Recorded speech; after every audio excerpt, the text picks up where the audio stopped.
नमस्कार। आज बात करते हैं बिटकॉइन की। एक ऐसी जबरदस्त गिरावट आई है जिसने पूरे क्रिप्टो मार्केट को हिलाकर रख दिया है। तो सवाल ये है कि आखिर हुआ क्या, इसके पीछे की असली कहानी क्या है। चलिए इसी को समझते हैं। इस हफ्ते बिटकॉइन की कीमत में पता है कितनी? 30% की गिरावट आई। 30%। इससे हुआ ये कि इन्वेस्टर्स के अरबों डॉलर स्वाहा हो गए और क्रिप्टो की दुनिया में तो जैसे एक भूचाल ही आ गया। देखिए, ये सिर्फ नंबरों की बात नहीं है। ये गिरावट एक बहुत बड़ी चीज की तरफ इशारा कर रही है। वो ये कि इन्वेस्टर्स का भरोसा वो अब डगमगा रहा है। वही भरोसा जिसकी वजह से लोग इसे एक सेफ इन्वेस्टमेंट मानते थे। और अगर गिरावट का अंदाजा लगाना है तो बस इतना समझिए, कुछ महीने पहले बिटकॉइन जिस ऊंचाई पर था ना, आज उसकी कीमत आधे से भी कम रह गई है। आधी। तो सवाल तो यही है कि इतनी जबरदस्त बिकवाली, ये सेल ऑफ हो क्यों रहा है, और इसकी जड़ें पता है कहाँ हैं? बिटकॉइन की अपनी पहचान के संकट में। सालों तक बिटकॉइन को एक बहुत ही पावरफुल कहानी के साथ बेचा गया था, एक सपना दिखाया गया था। लेकिन अब ऐसा लग रहा है कि वो सपना टूट रहा है। क्यों?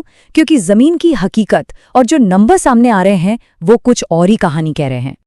याद है वो कहानी डिजिटल गोल्ड की? मतलब एक ऐसा डिजिटल एसेट जो बिल्कुल सोने की तरह काम करेगा। जब भी मुश्किल वक्त आएगा, मार्केट गिरेगा, महंगाई बढ़ेगी, तो बिटकॉइन एक सेफ हेवन, एक सुरक्षित किले की तरह खड़ा रहेगा। यही तो वादा था। लेकिन हकीकत इस कहानी से बिल्कुल उल्टी निकली। डेटा साफ साफ दिखाता है कि बिटकॉइन का बिहेवियर किसी सेफ एसेट जैसा तो बिल्कुल नहीं है, बल्कि ये तो टेक स्टॉक्स जैसे रिस्की इन्वेस्टमेंट की तरह ऊपर नीचे होता है। और रही बात रोज की खरीदारी की, तो उसमें तो इसका इस्तेमाल ना के बराबर ही हुआ है। और ये जो फर्क है ना, वो यहाँ एकदम साफ दिखता है। पिछले एक साल का हिसाब देखिए, सोना 61% ऊपर गया और बिटकॉइन 40% नीचे। इसने तो डिजिटल गोल्ड वाली पूरी की पूरी थ्योरी पर ही एक बड़ा सवाल खड़ा कर दिया है। अब ये जो भरोसे का संकट था, वो सिर्फ बिटकॉइन तक ही नहीं रुका। ये तो मार्केट में चल रही एक बड़ी चेन रिएक्शन का हिस्सा था, एक डोमिनो इफेक्ट की तरह। एक गिरा तो सब गिरने लगे। देखिए, अमेरिका के टेक स्टॉक्स में तो पहले से ही जबरदस्त बिकवाली का माहौल था। बिटकॉइन की इस गिरावट ने तो बस आग में घी डालने का काम किया, और नतीजा, इसने ईथर और सोलाना जैसी दूसरी बड़ी क्रिप्टो करेंसीज को भी अपने साथ नीचे खींच लिया।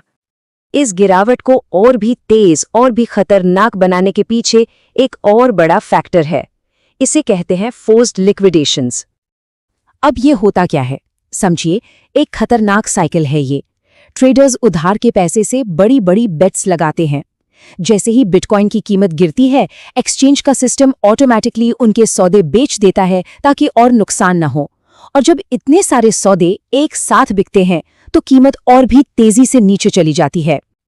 और इसका असर हैरान कर देने वाला है।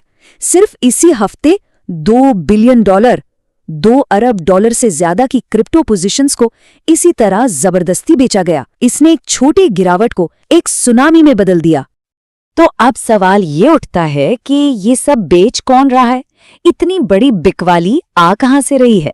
और जवाब एक बहुत बड़े यू टर्न की तरफ इशारा करता है। ये है बड़े बड़े इंस्टीट्यूशनल इन्वेस्टर्स। जी हाँ, वही बड़े खिलाड़ी जिन्होंने कभी बिटकॉइन की कीमत को आसमान तक पहुंचाया था, और आज वही लोग मार्केट से निकलने की जल्दी में हैं। जैसा कि एक रिसर्च फर्म क्रिप्टो क्वांट की रिपोर्ट भी कहती है कि जो बड़े खिलाड़ी हैं, उन्होंने मार्केट को लेकर अपना पूरा नजरिया ही बदल दिया है। और इसके सबूत ना आंकड़ों में साफ साफ दिख रहे हैं।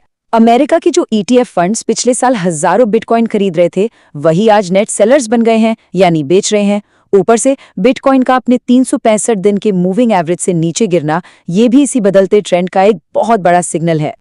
और ड्यूश बैंक के एनालिस्ट तो ये तक कह रहे हैं कि ये सिर्फ कोई पैनिक सेलिंग या वक्त की घबराहट नहीं है, ये एक बड़ा संकेत है।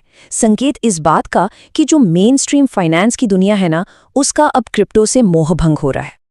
तो इतनी उथल पुथल के बाद अब सबके मन में एक ही सवाल है, कीमत आखिर कहाँ जाकर रुकेगी? इसका बॉटम, इसका निचला स्तर कहाँ पर बनेगा? और इस बीच सारे एक्सपर्ट्स की नजर एक खास नंबर पर अटकी हुई है, $70,000। इस लेवल को ना बिटकॉइन के लिए एक बहुत ही जरूरी एक साइकोलॉजिकल लेवल माना जा रहा था। कीमत का इसके नीचे आना एक बड़ा झटका है और एक्सपर्ट्स का मानना है कि अगर कीमत जल्दी से इसके ऊपर वापस नहीं आई तो फिर $60,000 की तरफ और भी गिरावट देखने को मिल सकती है। तो इस क्रैश ने एक काम तो जरूर किया है। इसने बिटकॉइन के आसपास जो एक हाइप का बुलबुला बना हुआ था उसकी हवा निकाल दी है। और अब एक सवाल पहले से कई ज्यादा बड़ा हो गया है कि इस सारी चमक धमक और शोर शराबे के बाद बिटकॉइन की असली कहानी क्या है और फाइनेंस की दुनिया में इसकी असली जगह क्या है।